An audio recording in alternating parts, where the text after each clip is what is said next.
Great Scenes from Great Plays, with your host, Walter Hamden, and starring tonight Brian Ahern in A Tale of Two Cities.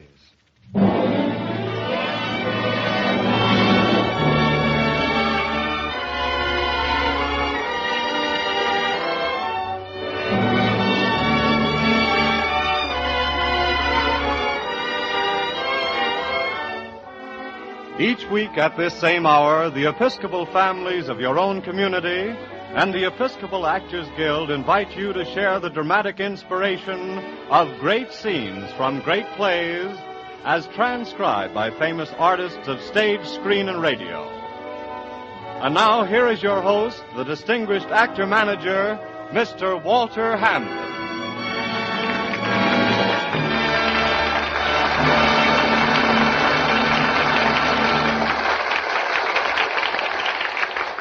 Thank you, and good evening. Few famous events have inspired so many great stories as the French Revolution of 1793. Its lofty idealism, caught forever in the words liberty, equality, fraternity, and its terrible cruelty, symbolized by the slaughter of the guillotine, have both illuminated a background of heroism and violence for stories of perpetual meaning. One such it is my privilege to present to you tonight. A play based on the novel by that most beloved of all novelists, Charles Dickens. The story, A Tale of Two Cities. And here to play the unforgettable role of Sidney Carton, it is my pleasure to present the internationally popular star, Mr. Brian Ahern.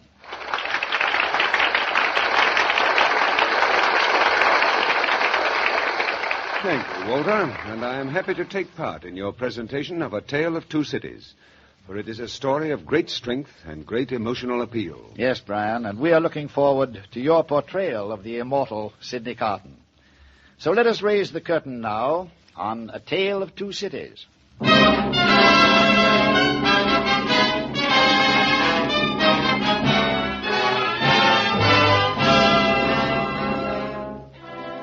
Our tale of two cities, London and Paris, begins in the year 1783. In London's famous criminal court, Old Bailey, a young Frenchman named Charles Darnay is facing a charge of being a spy for France. One of the witnesses is being questioned by Sidney Carton, counsel for the prisoner. And now, Dr. Manette, on the night in question, you say that you were reunited with your daughter, Lucy Manette. Yes. I had not seen her since she was a child. Oh, why? Many years ago, I was imprisoned in the Bastille in my native France without trial. I remained in prison for 21 years. And you cannot identify the prisoner, Charles Darnay, who was your fellow passenger aboard the Channel packet that night. I had just been released from prison. My mind was not clear. But I am told Mr. Darnay was most helpful to us on that journey. And he has been ever since. I beg to be excused from testifying against a young man of whom I know nothing but good. Now,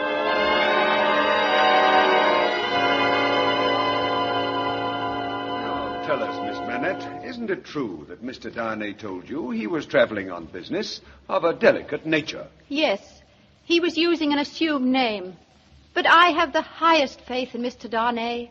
He has been most kind to me. And I hope I may not repay that kindness by doing him harm today.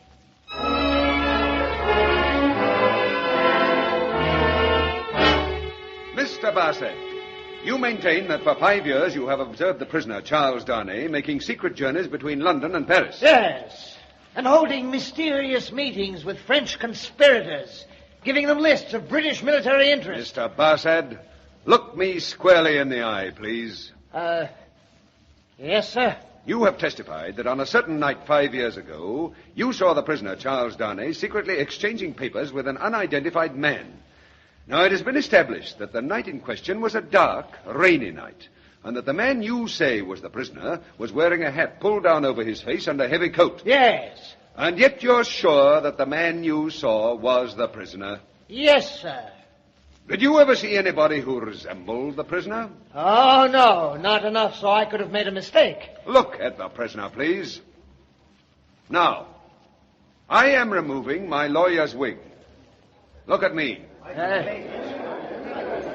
Bassett, allowing for the fact that the prisoner Charles Darnay is a fine, upright young man, and that I look a bit older than my years, wouldn't you say that he and I might be twin brothers?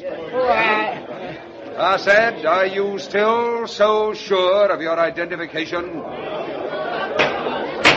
If the court please, I have shown that this man, a moment ago so positive, is no longer so positive. I further contend that the charges against my client have been trumped up by this paid spy, John Bassett. And that an attempt has been made by unscrupulous men serving private ends to send Charles Darnay to his death.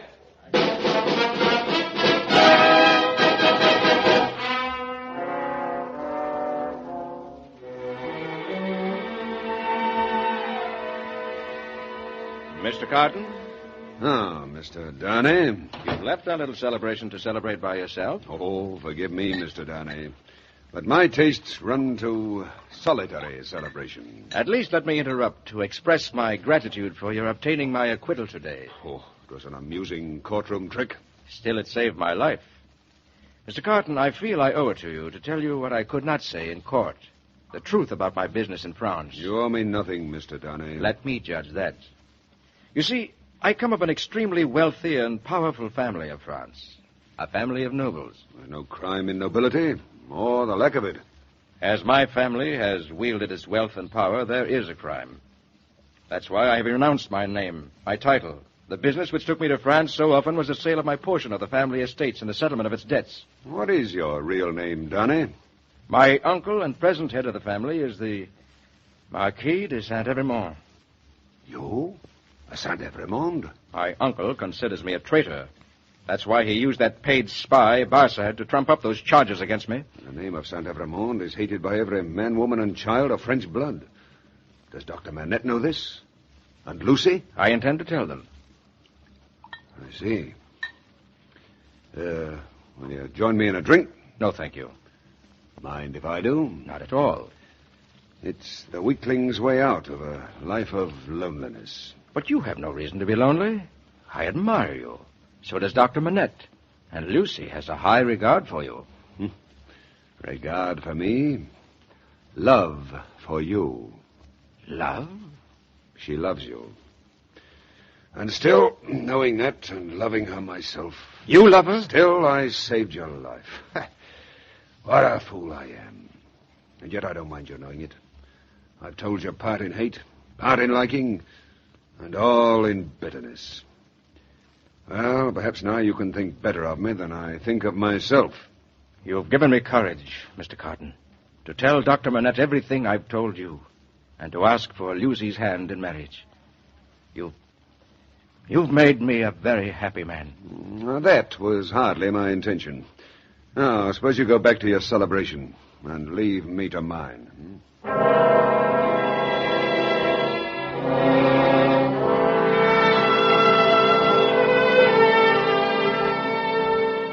Mr. Carton, how pleasant to see you. Oh, you're good to say so, Miss Manette. It's been some time. Do come in. Father's in the garden with Charles. They'll both be pleased to see you. Before we join them, may I express my happiness at the news of your engagement to Mr. Darnay? Charles says it was your sharp eyes that first discovered how I felt. We owe you our happiness. But, Mr. Carton, you look tired, ill. Yes, I am, in a way. Your family, your work. My work? There's not enough of it to tire me, and I don't want more. And family? Why, Miss Manette, the only persons I care about on earth are in this house. Then I want you to feel that this house, now and later when Charles and I are married, is always yours. Miss Lucy, will you hear something that I have to tell you? Of course. I don't want you to be afraid. I meant to keep this to myself, but I feel it must be said and done with. I love you. No. I've loved you from the beginning. Oh, I know it's impossible for you to return the love of a man like myself. I love Charles. Oh, I don't deceive myself. Even if Charles Darnay had never been born, I would have no standing before you. But it gives me some slight consolation to know that I'm capable of love for you. It gives me a standard to measure how far I have fallen from what I might have been. It will end in nothing. But I wanted you to know that you inspired it. Mr. Carton,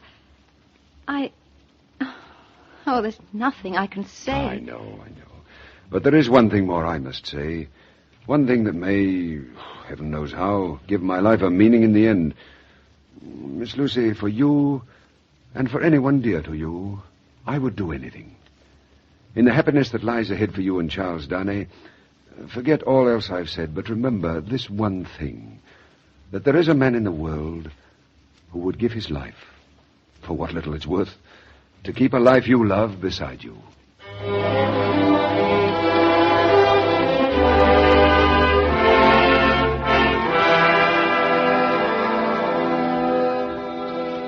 Sidney Carton did not attend the wedding of Charles Darnay and Lucy, yet in the 9 years that followed, he remained their close friend.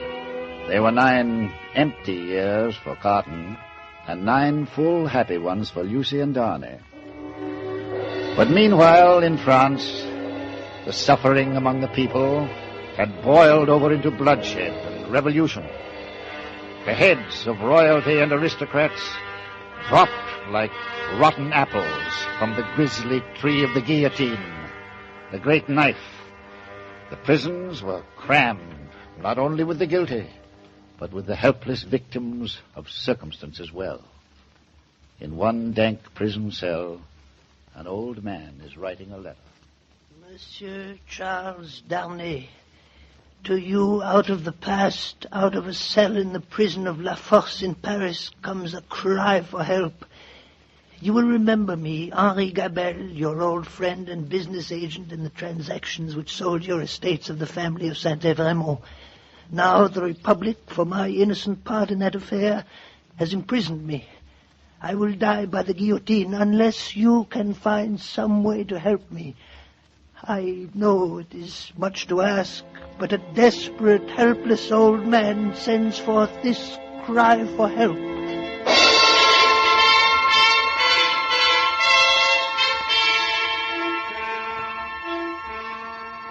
Miss Lucy, Dr. Manette, I had your message and came at once. Father and I found this note on coming home this afternoon, Mr. Carton. Charles has left suddenly for Paris. Paris? In heaven's name, why? He's gone to try and save an old friend, Henri Gabelle, from the Revolutionary Tribunal. What foolhardiness. Nobody can be saved. The Republic wants blood. More faces Darnay than failure to save a friend. He may destroy himself. Remember, he's a Saint-Evremont. But, Father, he renounced his family years ago. Well, that'll be of little consequence, Lucy, at a time like this when blood flows freely. Mr. Carton, I am an old prisoner of the Bastille. No patriot of France could possibly deny me one small return for my long, unjust imprisonment. Safety for the husband of my daughter.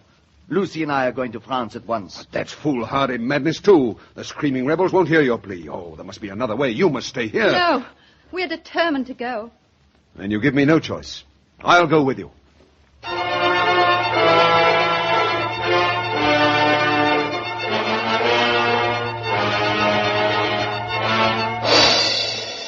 Next, you there.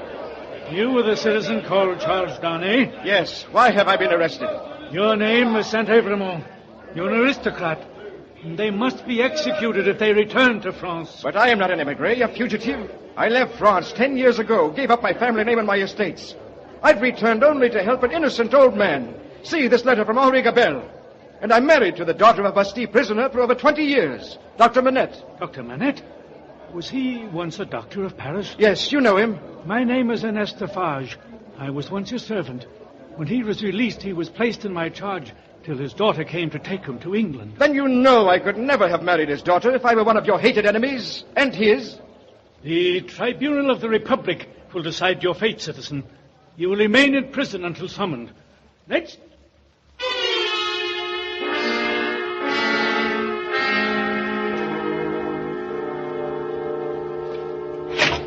Here you are, citizen Saint-Evremont. Your cell. You won't be in it long. Jailer, Huh? let me look at you. I have no time. There are other prisoners. One moment. Yes, in Old Bailey Court in London 10 years ago. You, John Barsad. Huh? Once a spy for my uncle. You're mad, citizen. John Barsad. My name is Mutuus Scaevola, servant of the French Republic, jailer here at La Force prison. You're jailer, citizen.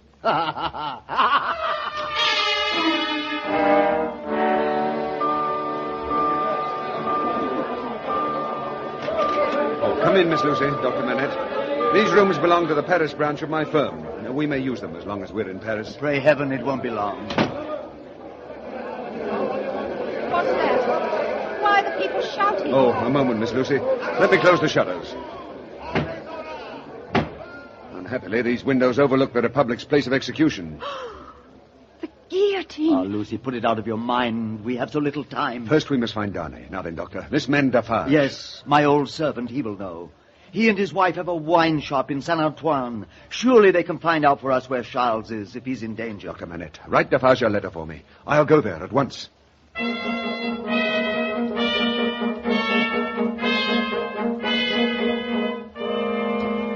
Your pardon, citizen. Is there an Ernest Defarge here? I am Ernest Defarge, citizen. Ah, Defarge.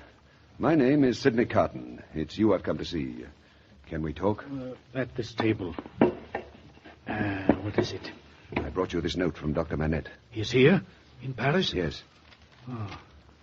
I see he inquires about young de Saint-Evremont. His name and his sentiments are those of citizen Charles Darnay. Have you any news of him? He is held in La Fosse prison.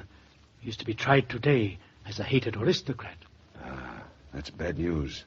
But Dr. Manette wishes to see you. To ask my help? But how can I help him?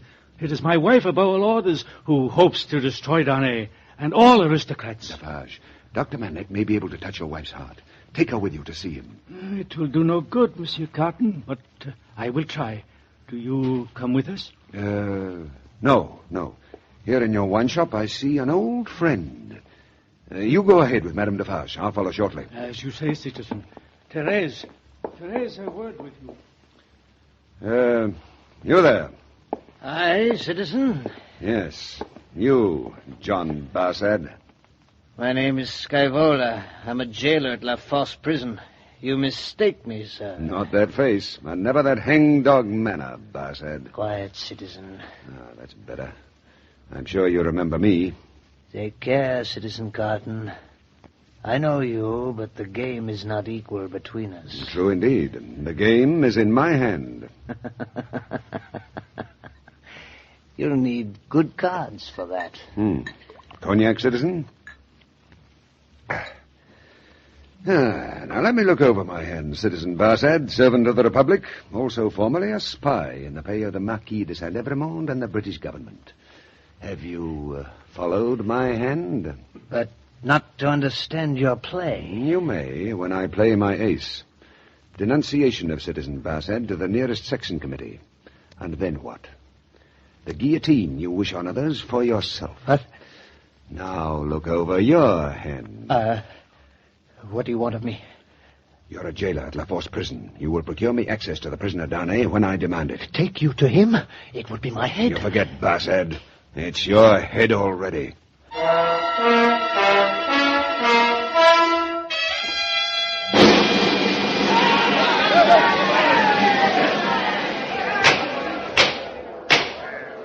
Now, does the prisoner Charles Saint-Evremont, called Darnay, admit his real name? Yes, I've told the tribunal the truth of my life. I have committed no crime. Citizens, why have I been denounced? And by whom? Look there, citizen. I, Ernest Defarge, have denounced the prisoner. And I, Therese Defarge. You, Dr. Manette's old friends. Impossible. There must be someone else. There is. Dr. Manette himself. Citizen President, I am Dr. Manette. This is a fraud. Who says that I denounced the husband of my own daughter? I demand to be allowed to answer that question. Come to the stand, Madame Defarge. You all know that Citizen Manette spent 21 years in the Bastille. Do you know why? Because as a doctor he attended a peasant family which has been under the yoke of the Saint-Evremont. He saw that family murdered one by one. And for knowledge of the crimes of the Saint-Evremonts, Dr. Manette was sentenced, untried, to a living death. Of all that peasant family, only I, a younger sister, survived. And the murderer of all my family was the uncle of that man Darnay, who now stands in the prisoner's dock. In the name of my family, in the name of countless others trampled by the Saint-Evremonts and their power, I demand the head of this man. Shall I have it? Wait! My story is true. I have known the real identity of Charles Darnay for years. He never knew it was his family which destroyed my life. I tell you, he is no true Saint-Evremont. Then let his life be your sacrifice to the Republic.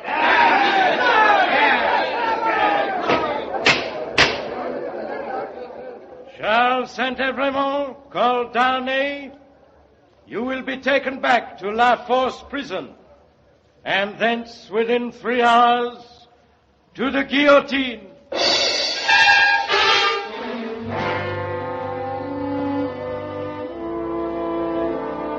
Father, Mr. Carton, you must help me. I must die with him. Courage, Lucy. Have courage. I need no courage to die, and I want no courage to live without him. Oh, Lucy, you must. There's still time if we... If I might only see him, embrace him one last time before... Oh, before... Lucy. Mr. Carton, she's fainted. Help me place her on the sofa. Do not revive her now, Dr. Manette. Oh, my poor Lucy. Once I said I would give my life to save a life you loved. It was a sacred promise. I seal that promise now with a kiss you will never know.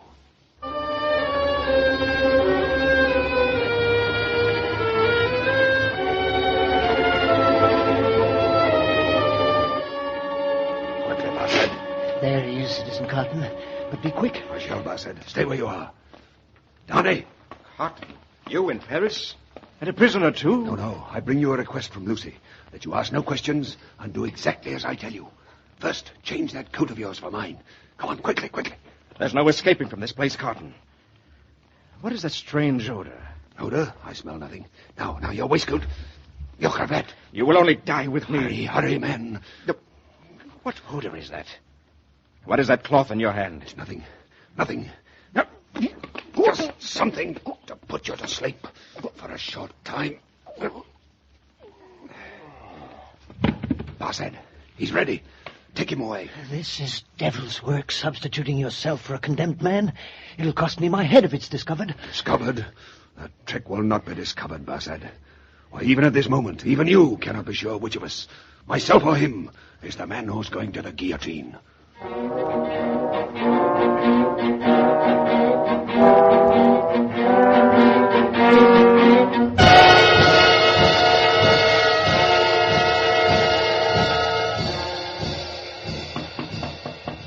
Father, someone at the door, perhaps Mr. Carton with news.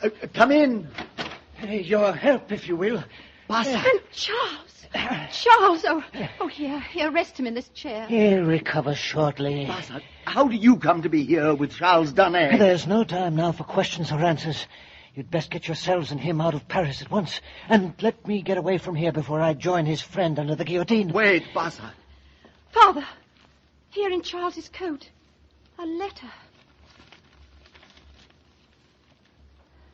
Lucy, my dearest, I will soon climb the steps to the guillotine, not as Sidney Carton, but as Charles Darnay. Strangely, these are the happiest moments of my life. To know that you love Charles Darnay, and that for these few moments, I am Charles Darnay. I once told you that there is a man in the world who would give his life to keep a life you love beside you. The time is here. The world in which I have done so little, in which I have wasted so much, fades fast from before me. But in its stead, I see the lives for which I lay down my life, peaceful, useful, prosperous and happy, in that England which I shall behold no more. It is a far, far better thing I do than I have ever done. It is a far, far better rest I go to than I have ever known.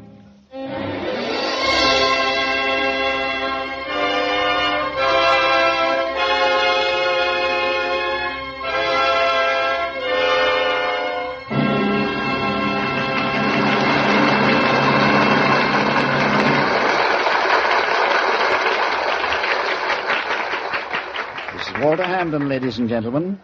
I'll be back in a moment to tell you about next week's play. But first, an important message of interest to you. One of the great but frequently forgotten principles of the Christian religion is the tremendous power of self-denial and self-sacrifice. Tonight's play was chosen to give inspirational and dramatic emphasis to this principle. The play's hero, Sidney Carton, in giving up his own life on the guillotine in order that those he loved might live in peace and security, finds the great happiness that he had been unable to find in his selfish and wasted life. Yes, we humans are always at our best when we sacrifice self-interest for others. This is as it should be when we remember how our Lord, Jesus Christ, himself suffered and sacrificed on the cross in order that men might see the light of God and be saved. And it's only through this Christian principle of self-sacrifice that we can find solutions to the great problems which trouble the world today. For only by sacrifice of selfish interest can we build satisfactory family life. Only through mutual sacrifice can we build sound community relations. Only by mutual sacrifice can management and labor find answers to their differences. And only by mutual sacrifice can the nations of the world build the enduring peace we all pray for. Obviously, the principle of sacrifice and self-denial must be accepted by each of us as individuals before it can be extended to communities or nations. Today, and for nearly 2,000 years, the greatest teacher of this principle is the church. That's why, if you've not been to church lately, or if you're not a member of a church, we urge you to think carefully now about becoming an active church member. You may find that the Episcopal Church is the one that can give you what you need spiritually.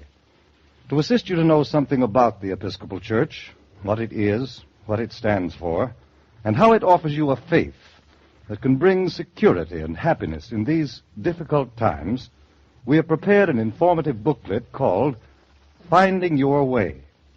Now, this booklet will be sent to you promptly if you will simply send a postcard or letter with your name and address to the station to which you are listening.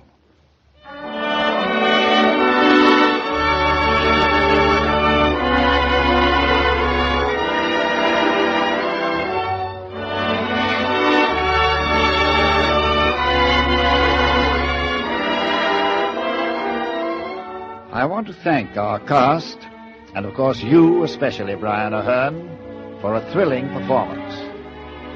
Next week, friends, it will be our pleasure to present Arthur Wing Pinero's beautiful play, The Enchanted Cottage, the story of a man broken in body and spirit and a very plain young girl, and how they discovered a great miracle in a strange way in a strange place. Our guest will be the lovely motion picture star, Miss Jean Tierney. I hope you will join us. Now, an invitation from the Episcopal Church. The Episcopal Church welcomes men and women alike to share in the opportunities for service represented by the Church's wide variety of activities. There's important work to do for those less fortunate than ourselves. Work that in the true spirit of the Church makes better people of us all. So after services this Sunday, why not have a talk with your rector about it? He'll be happy and grateful to let you know how you can help.